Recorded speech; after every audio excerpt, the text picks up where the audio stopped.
Please remain standing for the national anthem to be followed by the invocation by 2024 Dangal Bayan awardee Shirley Shozon.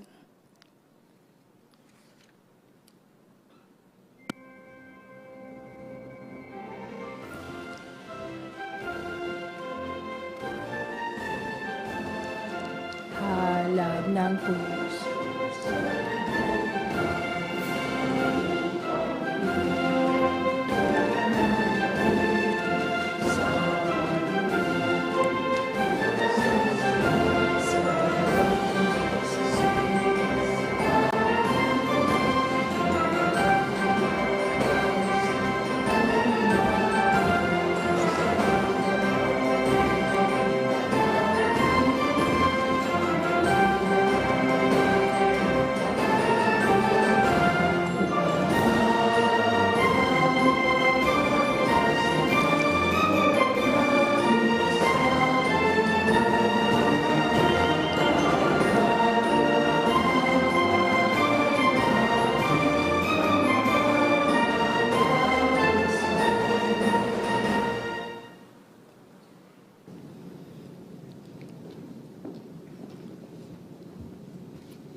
Sabay-sabay po tayong manalangin.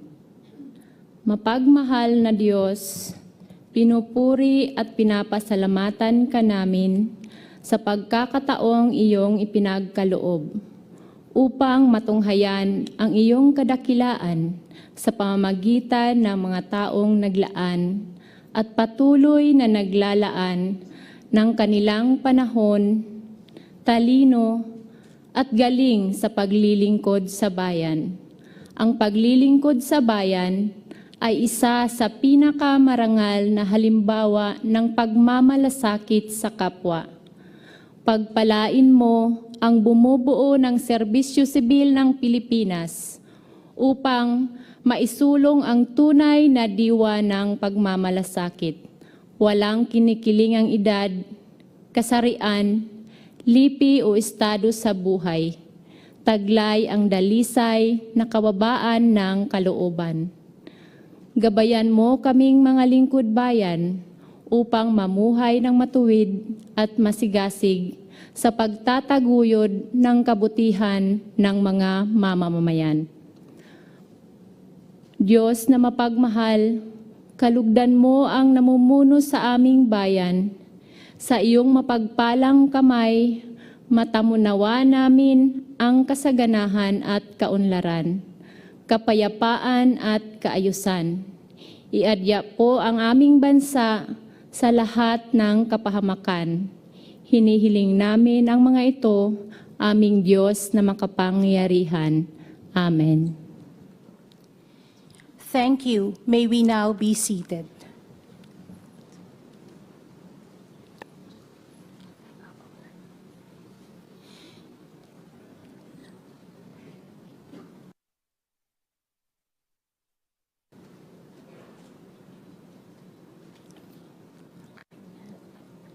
Today, we congratulate our servant heroes and celebrate their unique accomplishments that improve the lives of Filipinos.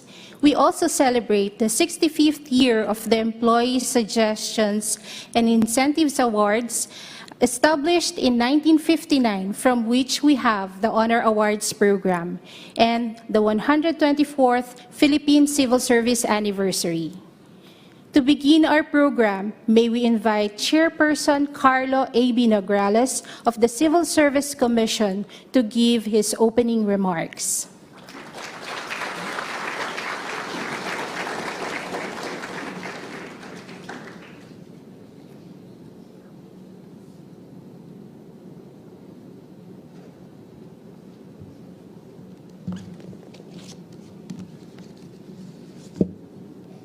His Excellency President Ferdinand R. Marcos Jr., Executive Secretary Lucas P. Bersamin, CSC Commissioner Eileen Lourdes Lizada, CSC Commissioner Ryan Alvin R. Costa, to all our distinguished guests, ladies and gentlemen, sa ating pong lahat, magandang araw. Bilang panimula, Hayaan po ninyong ihatid ko ang taus-pusong pasasalamat ng Komisyon sa Serbisyo Sibil sa ating mahal na Pangulo, Ferdinand Romualdez Marcos Jr. at Executive Secretary Lucas P. Bersamin para sa pagpapaunlak na isagawa ang pagpaparangal sa 2024 Outstanding Government Workers sa Palasyo ng Malacañang. 10 ng mga katangi-tanging lingkod bayani na tatanggap ng pagkilala, amin po ang karangalan na makasama kayo sa araw na ito.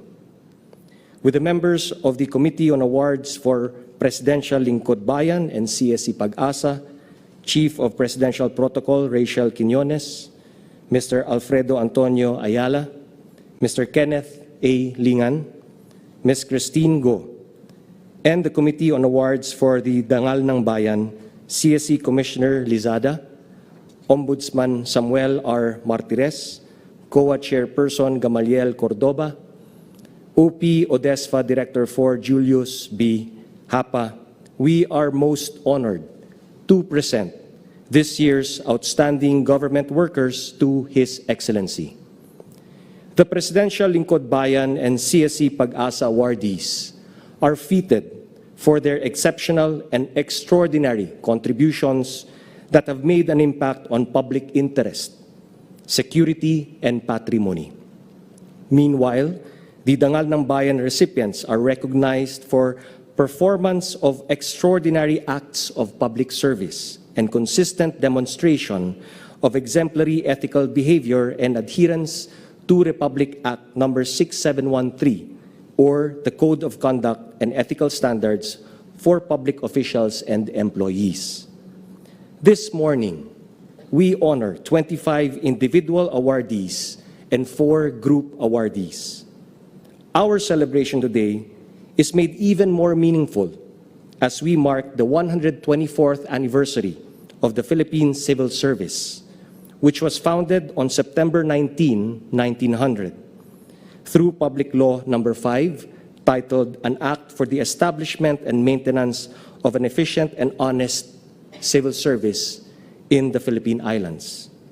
To reiterate, this established an efficient and honest civil service, and today's awardees exemplify the realization of this aspiration.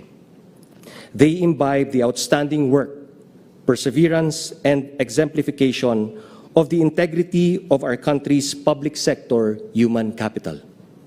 Sila ang kinatawan ng mga mabuting pagbabago sa uri ng pamamahala at mataas na kalidad ng paglilingkod sa ating mga kababayan.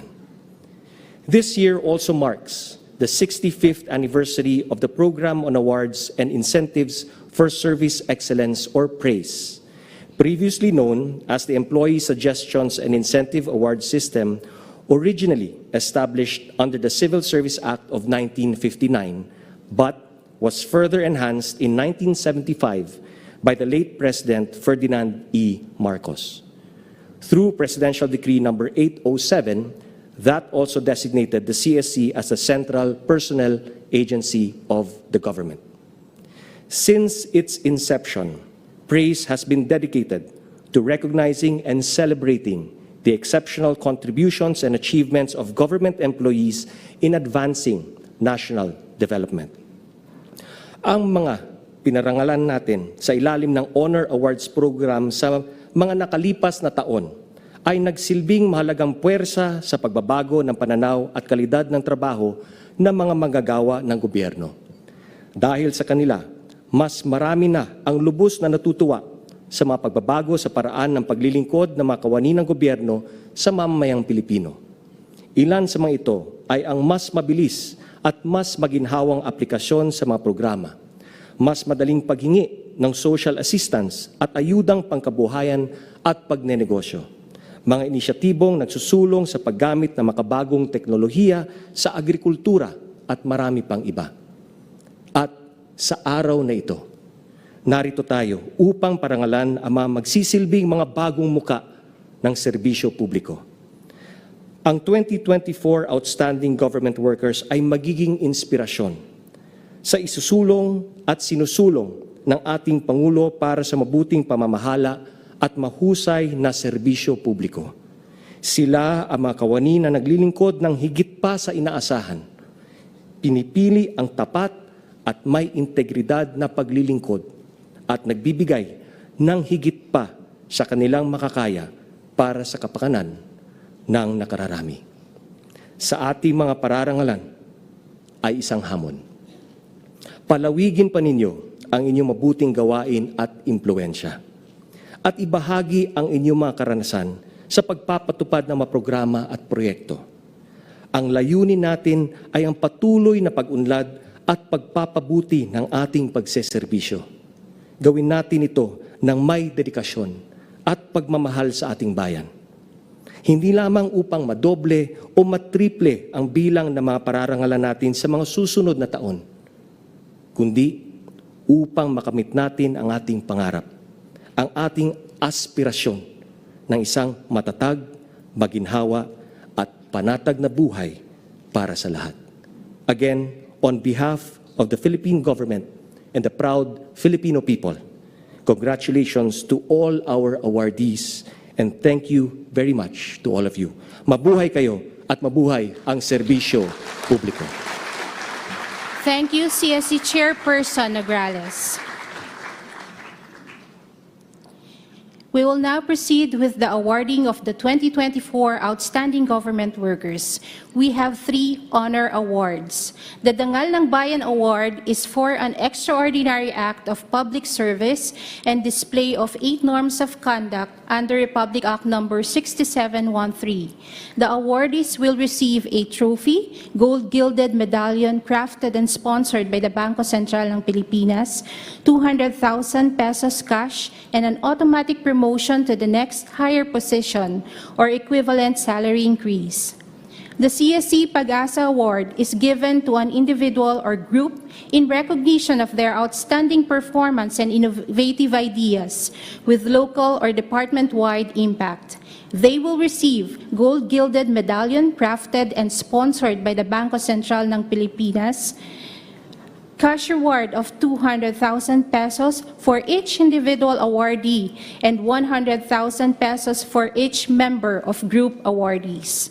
The Presidential Lingkod Bayan Award is the highest award given to public servants for exceptional or extraordinary contributions that had nationwide impact on public interest, security, and patrimony.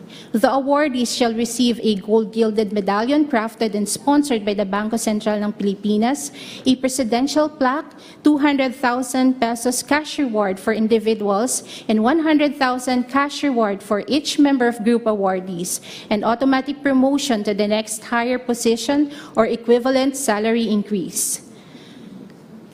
At this juncture, may we request the President to be assisted by CSC Chairperson Carlo A. Nograles, Commissioner Eileen Lourdes A. Lizada, and Commissioner Ryan Alvin R. Acosta to lead the conferment ceremony.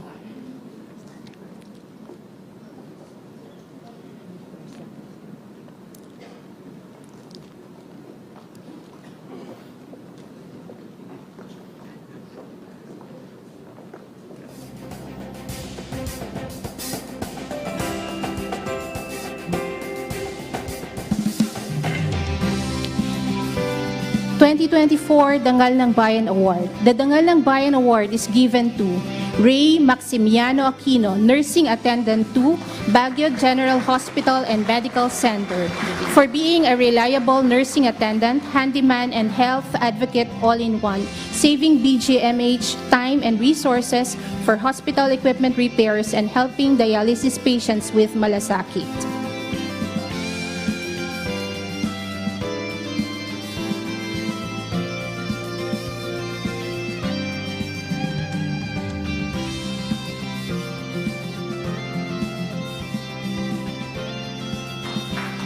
Daryl Argilies, School Principal to Bagtason Elementary School, Department of Education, Antique, for his dedication in bringing educational opportunities to the farthest barangays in Bugason, Antique.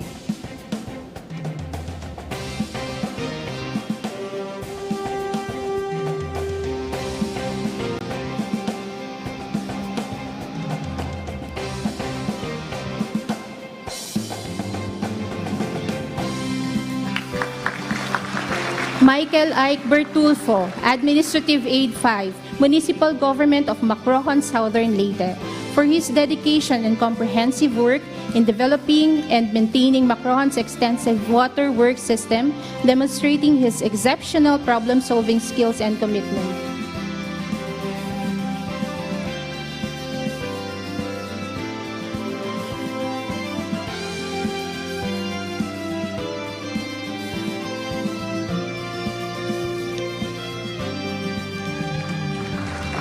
Jimmy Biliod, Medical Specialist 3, Baguio General Hospital and Medical Center, for spearheading the establishment of colposcopy unit at BGHMC, making it a leading referral center among hospitals in Northern Luzon.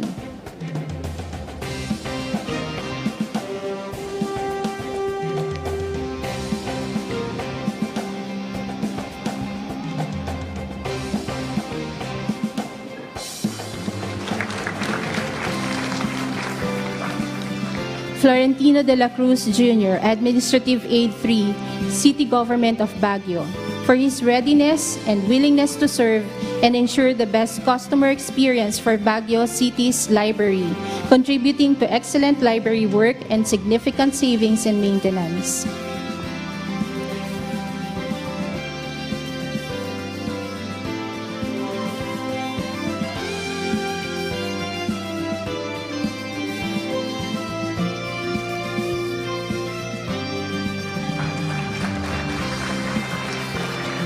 Dodaline Geronimo, Teacher 3, Camarines Sur National High School, Department of Education, Naga City, for her dedication displayed in her research on CamHi, Math Tabang, and project-based lesson plans, promoting effective, efficient, technology-abled, and targeted competency learning in mathematics.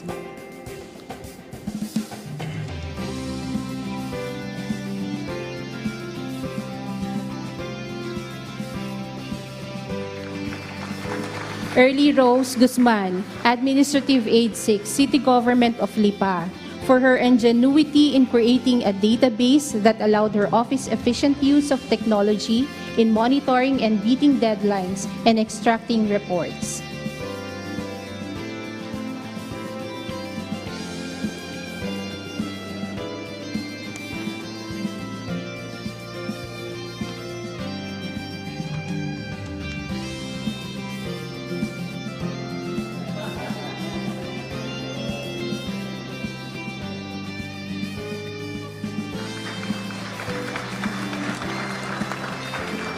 Rick Habana, Administrative Aid 1, Cabcab Central Elementary School, Department of Education, Catanduanes, for spearheading programs that cater to children with reading difficulties despite being a non-teaching personnel.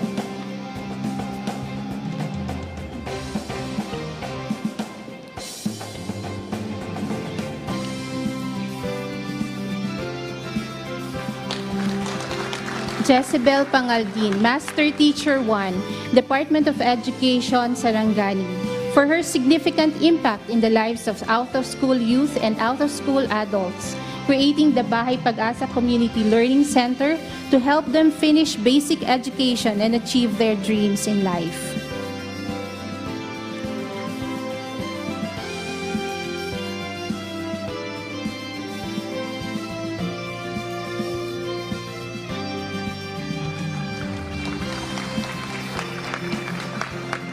Shirley Shawson, Associate Professor 4, Eastern Visayas State University, for her responsiveness to the public, transforming her community through education and sustainable livelihood programs, and empowerment and economic revitalization through agricultural innovation.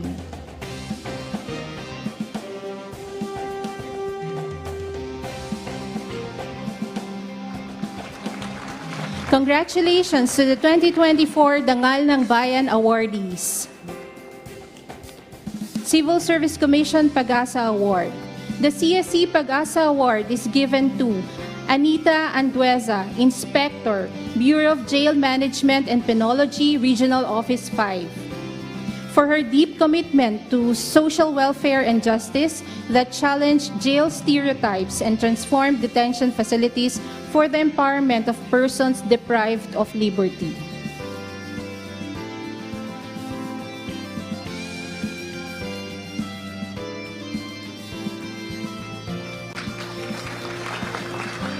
Kyle David Atienza, Senior Education Program Specialist, Department of Education, Marinduque, for his initiatives that have positively impacted over 8,000 Filipinos and significantly reduced the number of non-compliant 4Ps learners in Marinduque.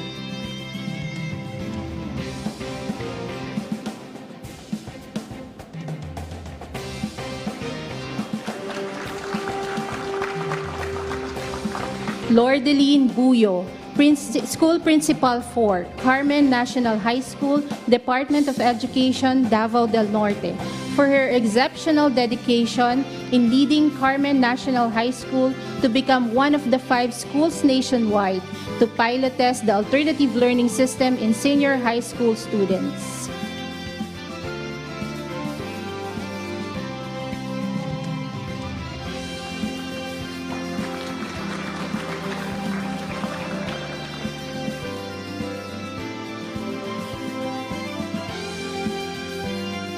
J. Kel Kadugong, Information Technology Officer 1, Department of Education, Zamboanga City, for developing online applications for data gathering and visualization, a document tracking system that was adopted by the DepEd Regional Office and Schools Division of Zamboanga City.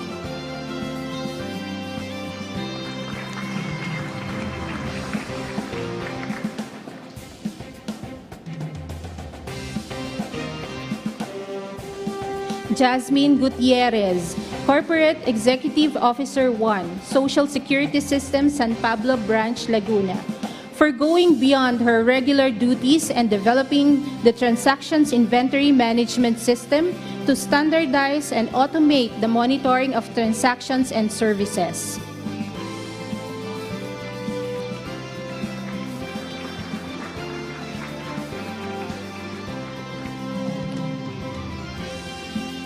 June Elias Patalinghu, Master Teacher 2,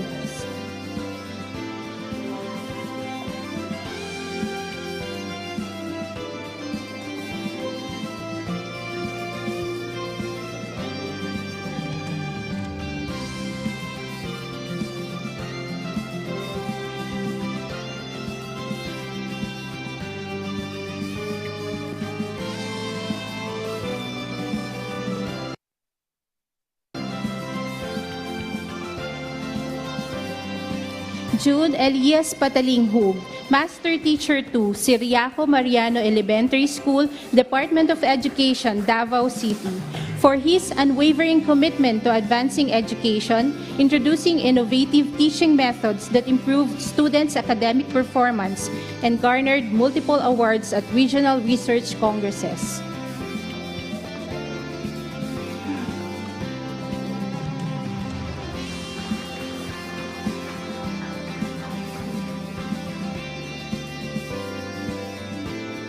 Adelpha Salutan, Administrative Officer 5, City Government of Tagbilaran, Bohol, for her impactful leadership and establishment of the Tagbilaran City Garments Manufacturing Center, a vital hub for economic empowerment and skills development that produced sustainable livelihood programs and empowered women and other marginalized groups.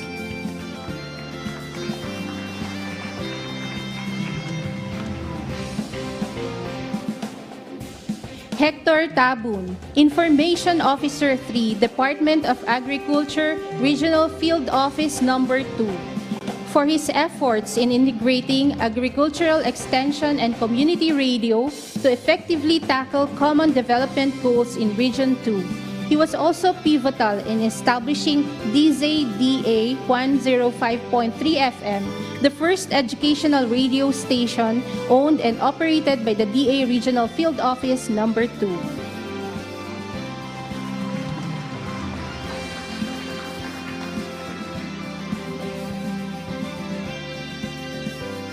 DA Caraga Soybean Advocates. Team Leader Tihani Oxtero and members Richard Tabudlong, Dailinda Mamalis, Marco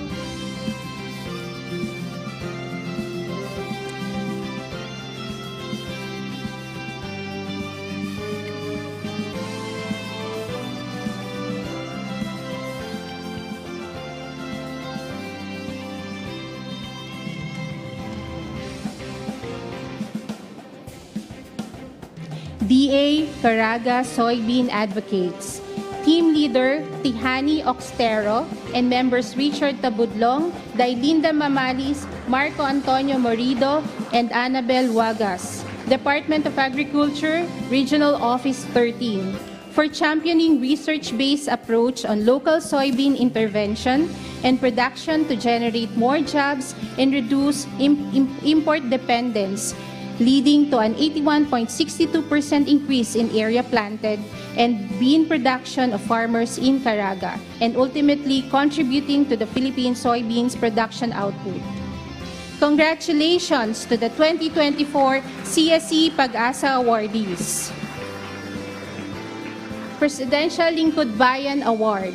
The Presidential Lingkod Bayan Award is given to Glenn Matthew Bagong, Undersecretary, Department of Health, for his relentless pursuit of advancing the healthcare service delivery in Cagayan Valley, achieving the hospital's vision of being the multi-specialty apex healthcare center of Northeast Luzon.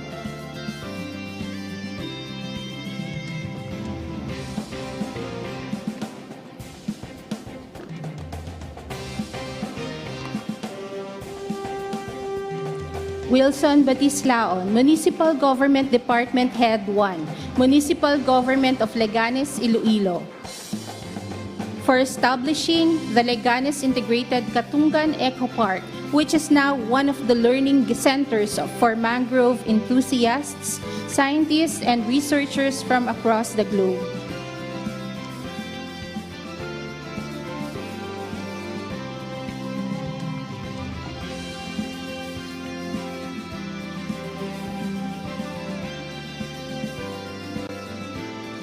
Rachel De La Cruz, Medical Specialist 3, Philippine Children's Medical Center, for being the driving force behind the establishment of the hemodialysis unit in the Philippine Children's Medical Center, the first and only HDU for pediatric patients in the country.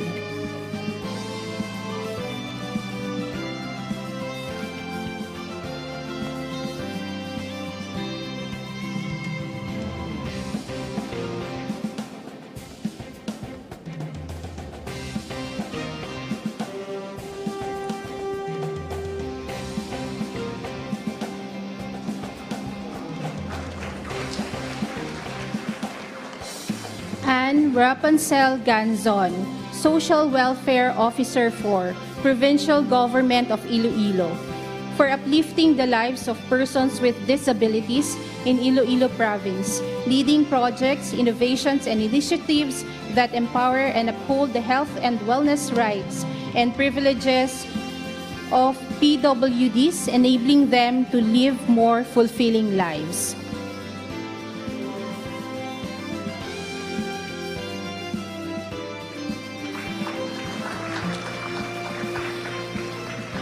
Marcela Navacero, Scientist 2, University of the Philippines, Los Baños, Laguna.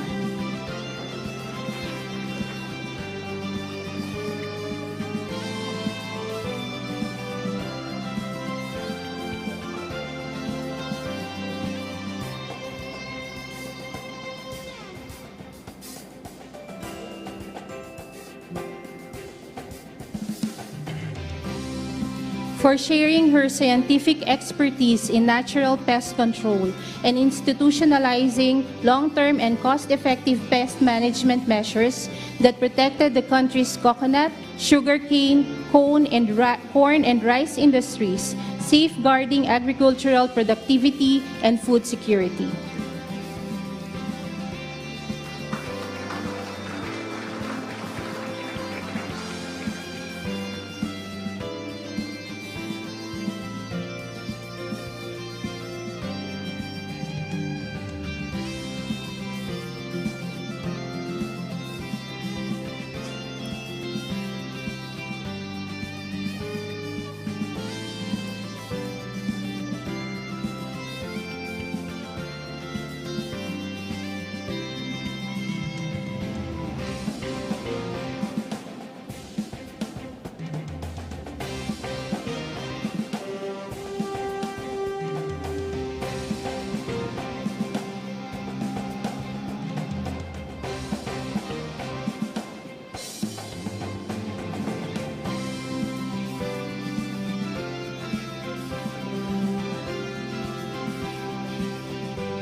Santiago Peña Jr., Professor 3, Visayas State University, for his visionary leadership that transformed Visayas State University into a premier research and development institution in the Philippines, achieving several rigorous accreditations and generating 20 million pesos worth of research funds.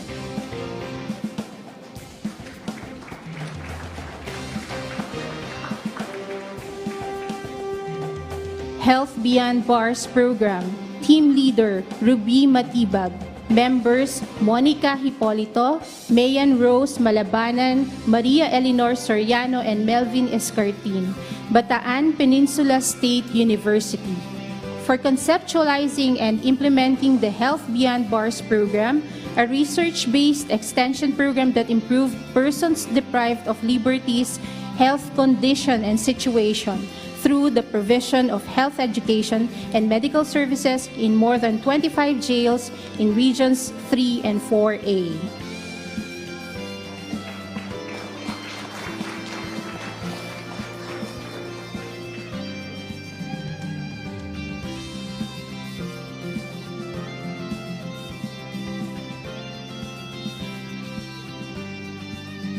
ISU Cagayan Valley Cacao Development Center.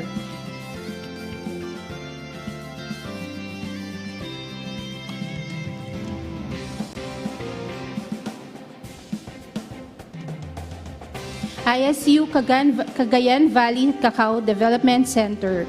Team Leader, Mylene Corpus. Members, Martina Peñalver, Myla Simangan, Isabela State University, Echage Isabela, for their significant contributions to increasing cacao production in Cagayan Valley, forging 5 technology transfer agreements, developing 14 utility models, and expanding partnerships, generating 24 million pesos in resources.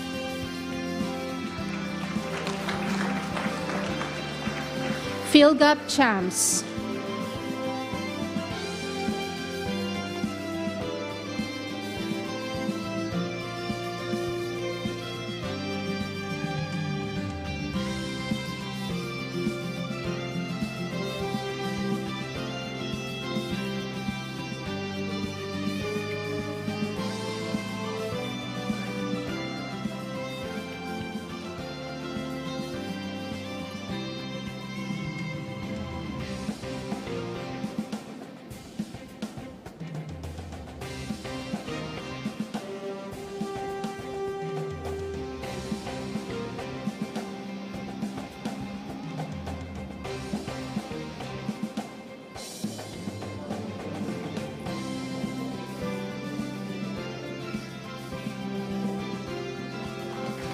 PhilGap Champs, Team Leader, Zenaida Gonzaga. Members, Gideon Niltan, Concepcion Miro, and Mora Abarquez, Visayas State University.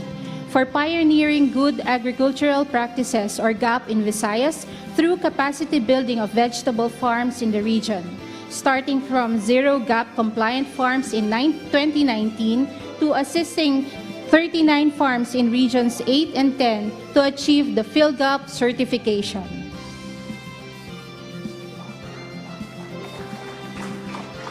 Congratulations to the 2024 Presidential Lingkod Bayan awardees. Thank you, Mr. President.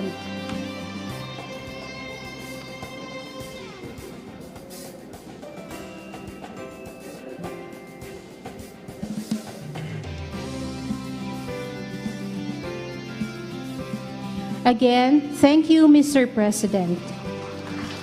May we invite Executive Secretary Lucas P. Bersamin to introduce our guest of honor.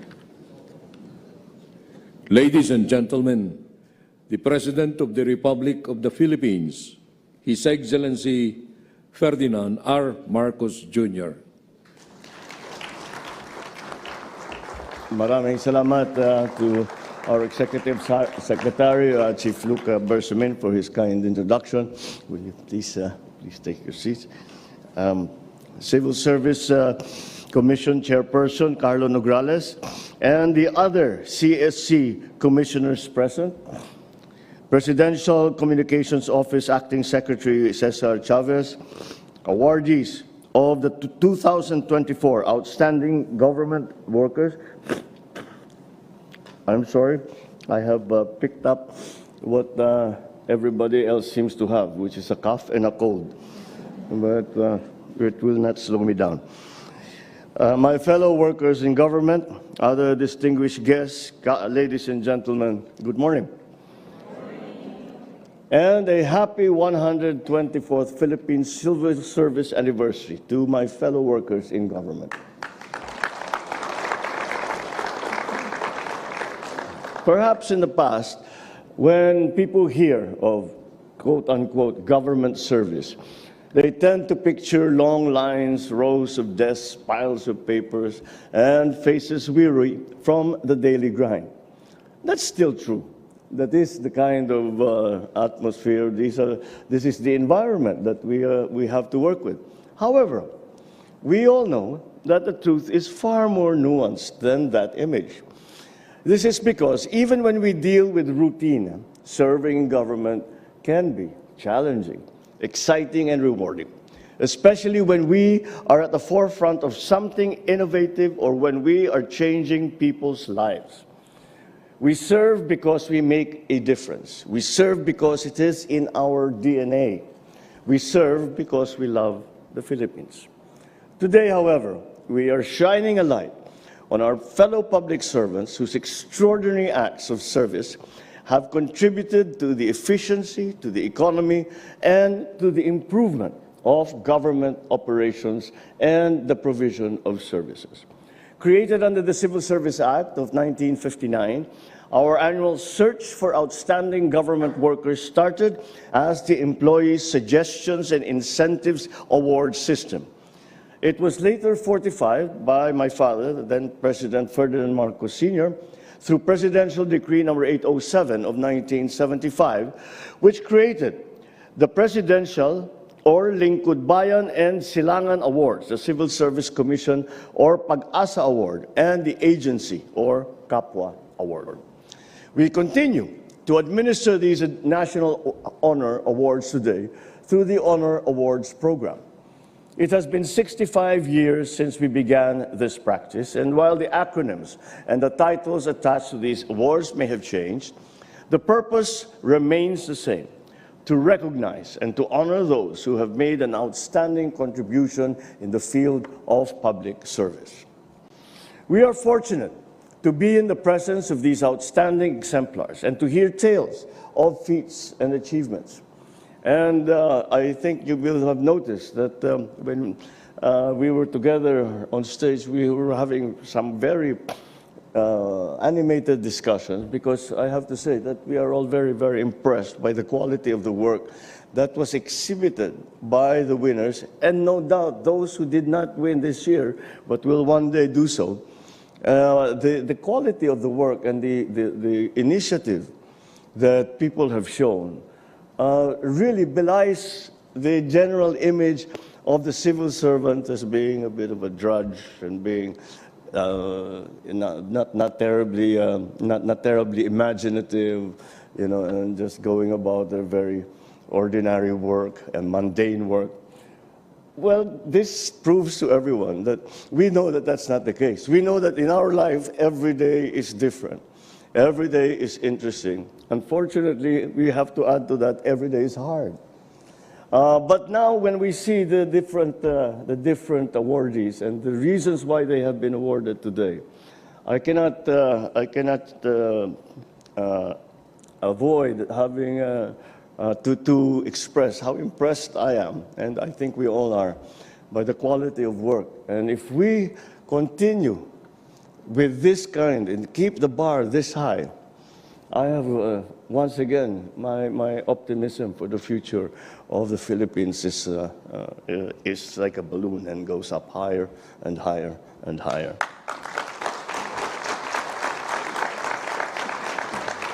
Our Presidential Lingkod Bayan awardees have shown us that it is possible for public servants to make a deep and lasting impact beyond the confines of our communities and our institutions.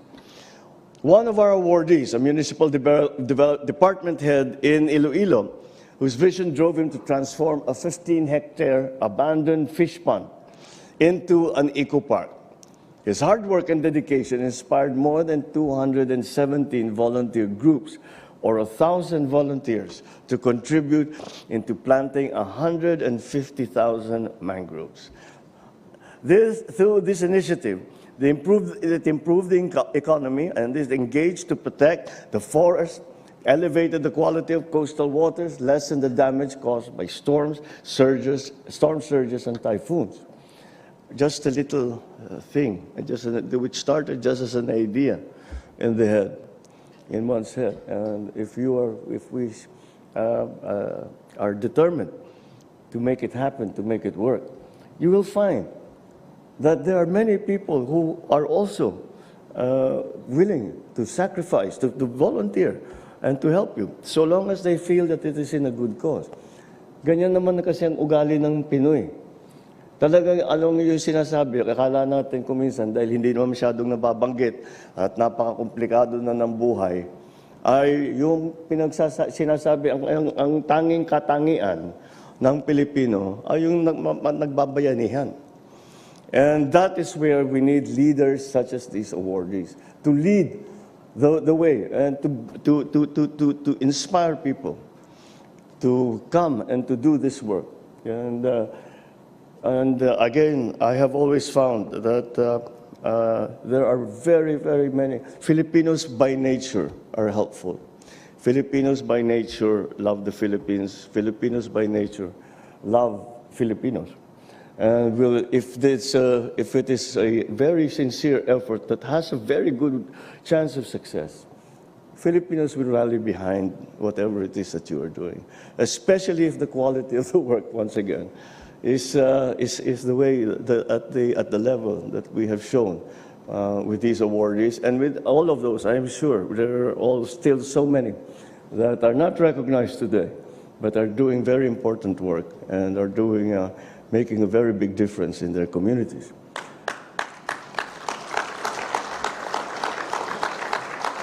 Furthermore, among our group of awardees, the pioneers of the Health Beyond Bars program, which provides a competitive health care to persons deprived of liberty, promoting their well-being through activities, training, and educational programs. Our CSC Pagasa awardees have demonstrated that innovation and excellence in public service could benefit more than one department of government. Our Dangal ng Bayan awardees embody not only the image of an ideal public servant, but of the ideal Filipino, showing us that we can transform and save lives even in our day-to-day activities. So let me congratulate this year's outstanding government workers. Your exceptional service, you're complemented by your principles, your virtues, your hard work has truly inspired everyone to strive to make a difference in our society.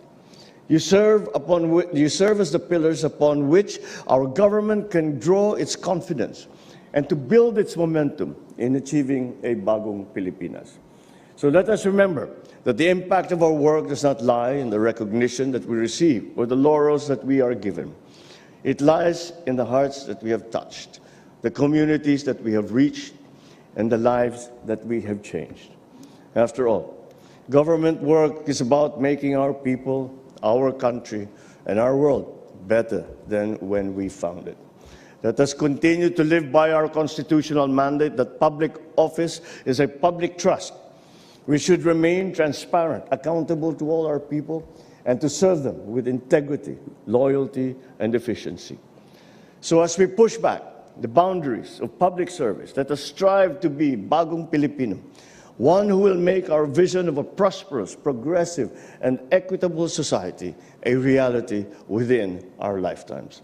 Once again, thank you for all the good work that you all do. And I hope that this small recognition that we do today to our awardees, it just serves to remind us of the army of people who are working quietly, who are not recognized, but continue to go to work every day and do their job the best way that they can. And for that, I thank you all who are in the civil service. Maraming salamat po. At magpatuloy po tayo sa paglilingkod at sa pagbuo ng isang mas maliwanag at mas masaganang kinabukasan para sa ating bansa. Mabuhay ang tunay na diwa ng paglilingkod. Mabuhay ang serbisyong sibil ng Pilipino. Magandang tanghali po sa inyo lahat. Thank you, Mr. President. At this point, may we request the President to kindly grant us a photo opportunity. May we call on stage Executive Secretary Lucas Bersamin, CSC Commission, and the Committees on Awards to please come on stage.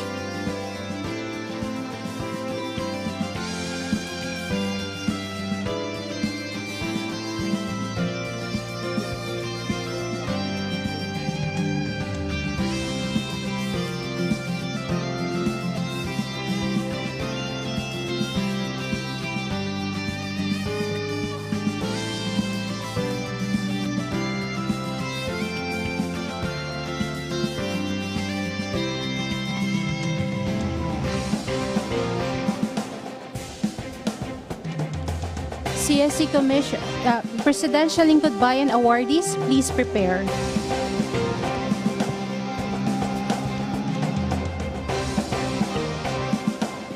Thank you. Please exit to your right. May we call on stage the Presidential Lingkod Bayan awardees.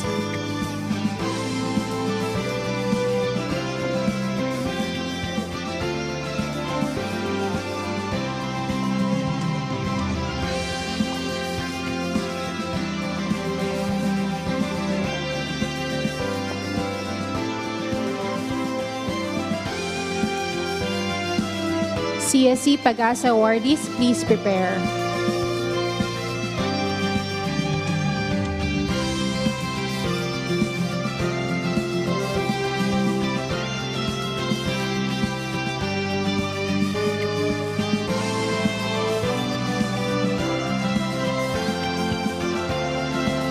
Thank you. Please exit to your right.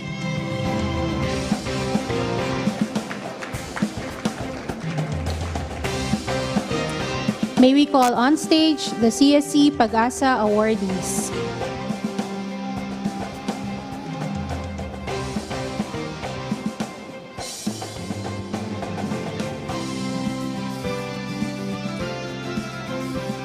Dangal ng Bayan awardees, please prepare.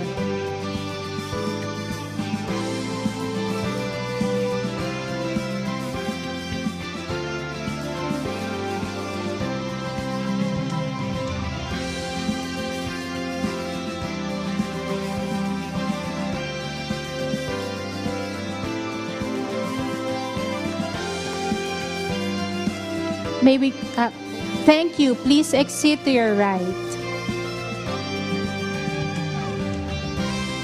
May we call on stage the Dangal ng Bayan awardees.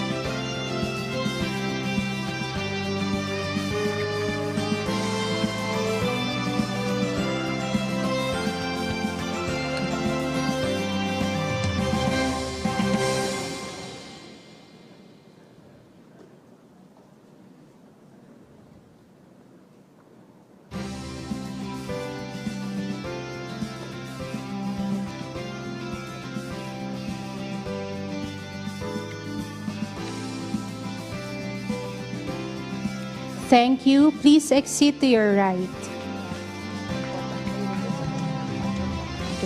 May we request the President to kindly proceed downstage for a group photo together with the distinguished guests.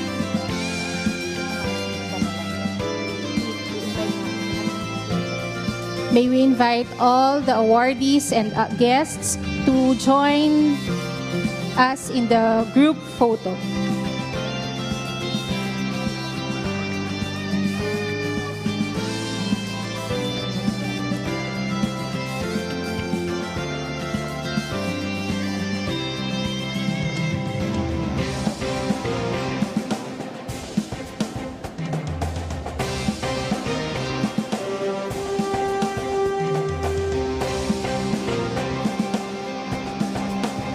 Ready in a count of 3, 2, 1.